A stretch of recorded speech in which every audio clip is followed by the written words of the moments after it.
Soaps Up. Hello. I have to say, it is amazing how many people get away with so much in Lambview. Allison made me laugh when Natalie and Jess were worrying about getting caught helping her escape, and she said something like, "This is Lambview. No one has to pay for their crime." You know what? Sometimes it's actually true. Especially in the case of Lee Ramsey, who we and almost all of Lambview know is a kook, and yet who seems to get away with it all. Judy at Bryce Grove writes, "Ramsey is a total disgrace to police officers worldwide. He belongs in prison for life with no chance of parole. There is no justification to how he treats people."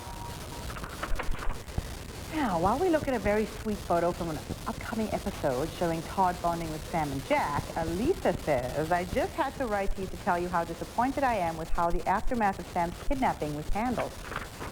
Before this whole storyline started, I really liked most of the characters that I have now come to hate with a passion.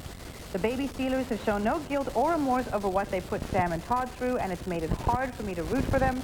His son was stolen from him and kept from him for 2 years, and everyone around him, including his own sister, is telling him to get over it and move on." I know what you mean. Everybody just tells you to suck it up when you're mad at all the people who cause you problems. Anyway, before I go today, there are a couple more photos from the Go Red Ball. Now, I've always been a Bo Nora fan, having begun watching One Life when they were in the heyday of their romance, but I think I like Bo with Lindsay. And, moving on to the next photo, I like Nora with Clint. Surprisingly, they look good together. And Nora makes Clint a little more interesting because, let's face it, he's a bit of a stick in the mud. He really is. That's why he and Vicky don't work. 2 sticks in the mud? We'll see you tomorrow.